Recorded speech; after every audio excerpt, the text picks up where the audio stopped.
Hi learners, welcome back to my channel again, and today in this video series we are going to do the historical events, the important historical events that actually influenced the history of English literature. So যখনই আমরা history of English literature পড়ি আমাদের অবশ্যই তার historical backgroundটা জানা দরকার, specially সেই ইভেন্টগুলোকে ভালোভাবে জানা দরকার যেগুলো history of English literature-কে ভালোভাবে প্রভাবিত করেছিল।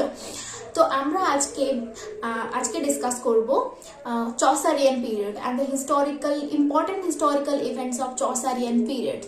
So first of all, I'm going to discuss about the 100 Years' War that took place between France and England. 100 Years' War that took place between France and England, and it was actually happening between 1338 to 1453, and at that time, at the beginning of 100 Years' War, who was the king? King Edward III was the king. King Edward III সেই সময় রাজা ছিলেন, and actually because of his aspiring mind, because of his power thirsty mind, these 100-year war took place. This 100-year war at the time took place because of his power thirsty mind. So at the time, King Edward III was the king, and in his kingdom, in his reign, one more important thing took place, that was Black Death. At the time, the pandemic, one after another, বিভিন্ন ধরনের pandemic situation সেই সময় ইংল্যান্ডে ছিল, মানে continuously pandemic situation সেই সময় আসতো। তো most important pandemic situation that took place was between 1348 to 1350, and that actually called Black Death, কারণ সেই সময় এত হিউজ পরিমাণে মানুষ মারা যায়, সেটা হয়েছিল মেইনলি বিউবনিক প্লেগের কারণে। Bubonic plague that actually became the cause of so much human destruction at the time. তো বিউবনিক প্লেগের কারণে সেই সময় মানে বিটুইন 1348 and 1350 হিউজ পরিমাণে মানুষ মারা যায়, আর সেটাও হয়েছিল কিং এডওয়ার্ড থ্রির শাসনকালে। So that was called Black death.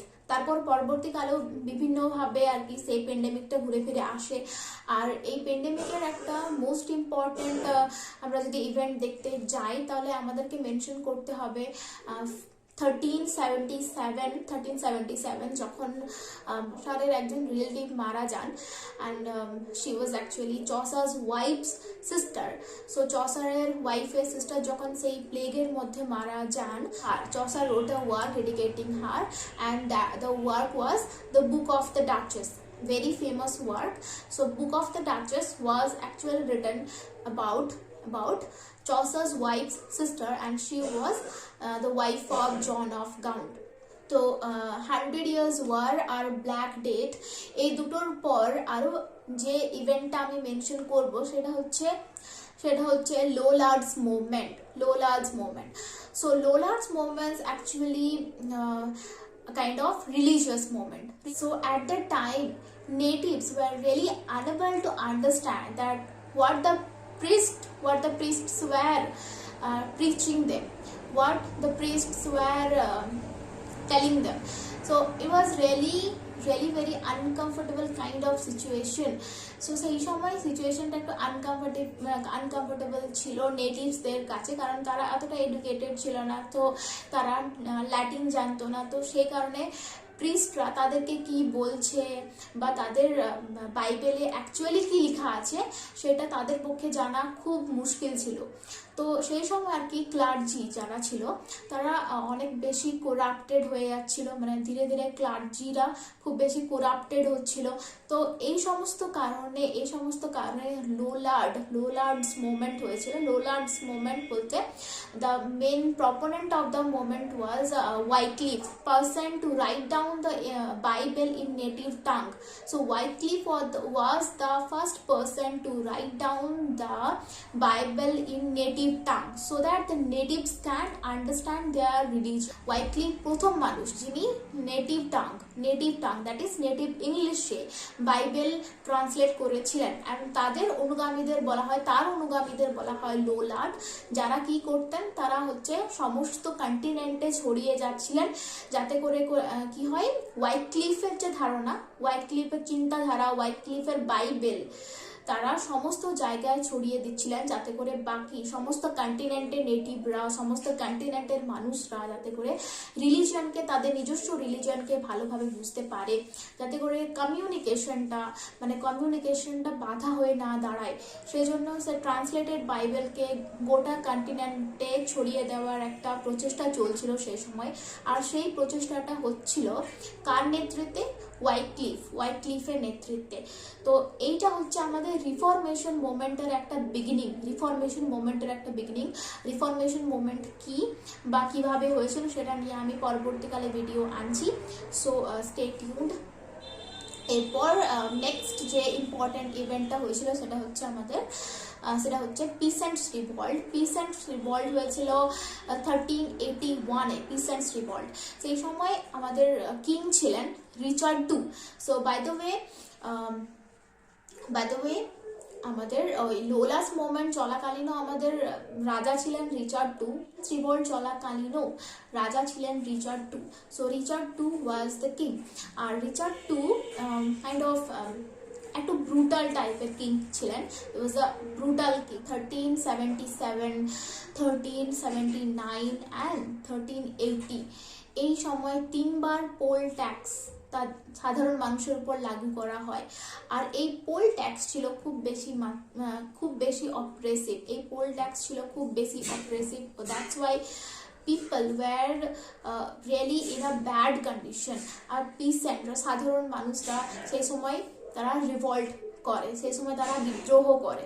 আর সেই বিদ্রোহটা একটা অনেক বড় আকার ধারণ করে, তাকে বলা হয় peasants revolt. That took place in 1381। সেই সময় রাজা ছিলেন রিচার্ড টু। আর পিসেন্টস রিভল্টের মেইন প্রপোনেন্ট যারা ছিলেন, main figures of peasants revolt were Jack Straw, Wat Taylor and John Bull। so তারা হলেন পিসেন্টস রিভল্টের মেইন ফিগার্স। তাদেরকে রিচার্ড টু খুঁজে বার করে বিহেডেড তাদেরকে করেছিলেন। তো তারপর পিসেন্টস রিভল্ট অ্যাকচুয়ালি আস্তে আস্তে ধীরে ধীরে চাপা পড়ে যায়। So it was a huge moment that was actually conducted by the common people of England। এরপর আরো একটা মেইন ইম্পর্টেন্ট ইভেন্ট আমি মেনশন করতে চাই, সেটা হচ্ছে ওভারঅল ইন 14th সেঞ্চুরিতে কি হয়, আস্তে আস্তে ইংলিশ ল্যাঙ্গুয়েজ একটু বেশি প্রাধান্য পেতে থাকে। কারণ সেই সময় মেইন যে ফিগার্স ছিলেন, মেইন যারা রাইটার্স ছিলেন, ওয়াইক্লিফ, চসার, ল্যাংল্যান্ড, এই 3জন মেইন রাইটার্স এই সময় ইংলিশে খুব বেশি লেখালেখি করছিলেন এবং তারা নেটিভ ইংলিশকে খুব বেশি গুরুত্ব দেন এবং তাদের লেখালেখির কাছ থেকে ইংলিশ অনেক বেশি গুরুত্ব পায়। আর ইংলিশ ল্যাঙ্গুয়েজ একটা অনেক বেশি ইম্পর্টেন্ট ল্যাঙ্গুয়েজে পরিণত হয়। এর আগে মানে বিফোর 14th সেঞ্চুরি আমাদের রুলিং ক্লাসের ল্যাঙ্গুয়েজ ইংলিশ ছিল না, ফ্রেঞ্চ বা ল্যাটিন সময়কালে সেটা চেঞ্জ হয়। বাট 14th সেঞ্চুরিতে কি হয়, রুলিং ক্লাসের ল্যাঙ্গুয়েজ ইংলিশ হয়ে দাঁড়ায়। তো আস্তে আস্তে ইংলিশ একটু বেশি প্রাধান্য পায় এই সময়। আর এই সময় কিন্তু আমাদের এটাও দেখতে হবে যে ফ্রেঞ্চ অ্যান্ড ল্যাটিন ল্যাঙ্গুয়েজের থেকে অনেক বেশি ওয়ার্ড ইংলিশের মধ্যে ঢোকে। তো তারপরে কি হয়, একটা হিউজ ইম্পর্টেন্ট একটা ভাষায় পরিণত হয় ইংলিশ, খুব ইম্পর্টেন্ট একটা ভাষায় পরিণত হয় ইংলিশ। আর এই সময় ইংলিশটা যেটা মানে তৈরি হয় সেটা হচ্ছে very much similar to the modern ইংলিশের মতোই অনেকটা। তো সেই জন্য আমরা মিডল ইংলিশ মানে যেটা হচ্ছে চসারিয়ান ইংলিশটা, সেটা আমাদের ক্ষেত্রে মানে পড়া অনেক বেশি ইজি। তো চসারিয়ান এটা বলতে গেলে একটা কি সংযোগ, মিডিয়েভাল এজ অ্যান্ড মডার্ন এজের মধ্যে একটা হচ্ছে সংযোগ স্থল। সেই সময় একটা ট্রানজিশন ঘটে, একটা পরিবর্তন ঘটে। কিসের পরিবর্তন? ল্যাঙ্গুয়েজের পরিবর্তন। যদি আমরা বলি তাহলে বলতে হয় যে একটা যে আমাদের ফ্রেঞ্চ বা ল্যাটিন ল্যাঙ্গুয়েজের প্রাধান্য ছিল সেটা আস্তে আস্তে ইংলিশের প্রাধান্য সেখান থেকে বৃদ্ধি পায়। আর সেখান থেকে কি হয়, আমাদের ইংলিশ ল্যাঙ্গুয়েজটা অনেকটাই চেঞ্জ হয়, ইংলিশ ল্যাঙ্গুয়েজটা অনেকটা মডার্ন রূপ পেতে থাকে। আর সেই সময় কি হয়, ফ্রেঞ্চ আর ল্যাটিন এই ভাষা থেকে নেওয়া যে ওয়ার্ডগুলো সেগুলো খুব বেশি পরিমাণে ইংলিশের মধ্যে যোগ হয় এই সময়টায়। তো এইভাবে মডার্ন ইংলিশ এখান থেকে তৈরি হতে থাকে। তো Chaucerian English is really to some extent similar to the modern English. তো চসারিয়ান পিরিয়ডটাকে আমরা বলতে পারি যে মডার্ন এজের একটা সূচনা। সো ট্রানজিশন পিরিয়ড, মিডিয়েভাল থেকে মডার্ন পিরিয়ডের একটা ট্রানজিশন হচ্ছে চসারিয়ান এজে। তো এই হচ্ছে আমাদের চসারিয়ান পিরিয়ড, মানে এই হচ্ছে কিছু ইম্পর্টেন্ট ফ্যাক্ট অফ চসারিয়ান পিরিয়ড। আচ্ছা, আরেকটা ইম্পর্টেন্ট ফ্যাক্ট আমি বলে রাখি, যেটা হচ্ছে চসারিয়ান পিরিয়ডে মানে চসার নিজের সময়কালে তিনটে রাজা তিনি দেখেছিলেন, নিজের সময়কালে তিনটে রাজা তিনি দেখেছিলেন। এই কোশ্চেনটা অনেকবার অনেক এক্সামের মধ্যে আসে, তাই আমি মেনশন করছি। সো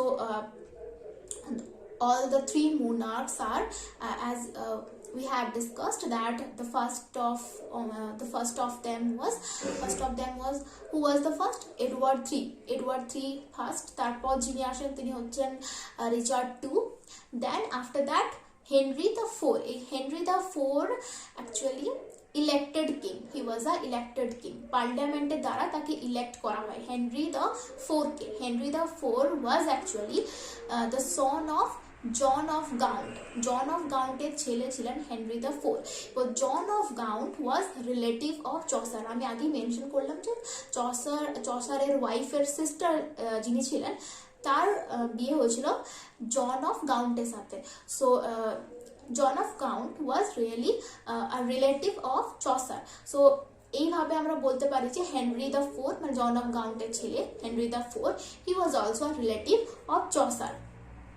তো চসারের সময়কালে তিনজন মোনার্কস ছিলেন, কে Edward III, Richard II and Henry IV। Edward III, Richard II and Henry IV। So complete এখানে আমাদের চসারিয়ান পিরিয়ড কমপ্লিট। এরপর পরের যে এজটা রয়েছে সেটা নিয়ে আমরা ডিসকাস করব পরের ভিডিওতে। তো I hope that all the things are clear now.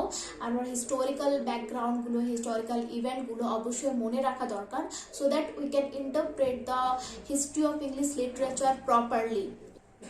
Ending my video here. See you next time.